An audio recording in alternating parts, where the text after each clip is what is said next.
రక్తం పంచుకొని పుట్టిన చెల్లిని ప్రేమగా చెల్లి అని పిలవలేకపోతున్నాను. త్వరగా రిజిస్ట్రేషన్ పూర్తయితే దొరబాబుకి, అమ్మకి, చెల్లికి దగ్గరవ్వాలి. ఇక నుంచి ఏ సమస్య రాకుండా వాళ్లతో ప్రేమని పంచుకోవాలి.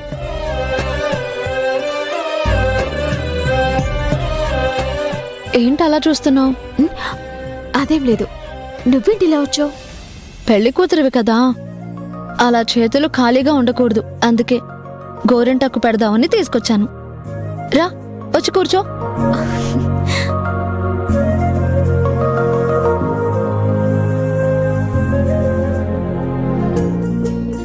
నా మీద నీకు కోపంగా లేదా?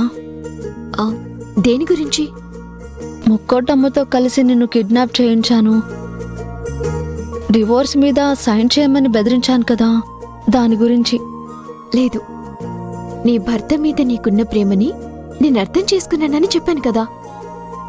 నా భర్త మీద నాకున్న ప్రేమని నువ్వు అర్థం చేసుకున్నావు కాబట్టి నిన్నొక హెల్ప్ అడుగుతాను, చేస్తావా? ఏంటది? నువ్వు వర్ష అని రుజువైపోయింది. రామరాజుని పెళ్లి చేసుకోబోతున్నావు. అదీ కాక నిన్ను కిడ్నాప్ చేయించిన విషయం రాజీవ్కి చెప్పనందుకు నీకు ఎప్పటికీ రుణపడి ఉంటాను.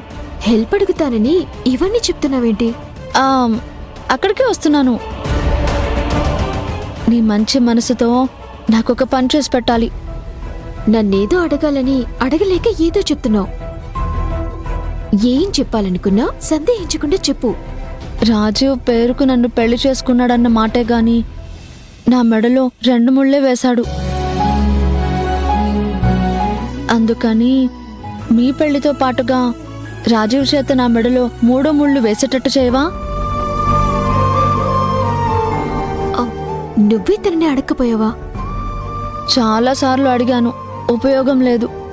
పైగా మా అమ్మ బలవంతం మీద నిన్ను పెళ్లి చేసుకున్నాను, నీకు 2 ముళ్ళే వేశాను కాబట్టి నువ్వు నాకు భార్యవి కాదు అంటున్నాడు. అందుకే నువ్వు రామరాజు కలిసి నా మెడలో 3 ముళ్ళు పడేలా చేయాలి.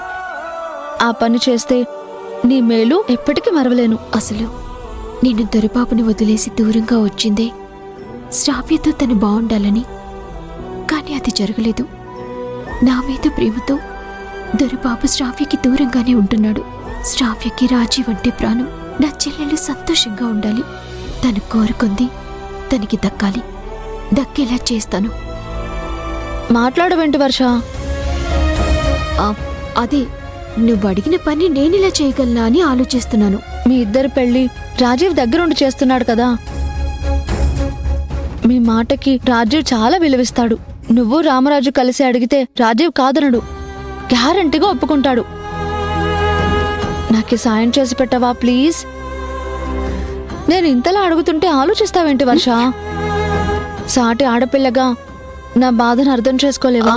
అయ్యో, అదే లేదు.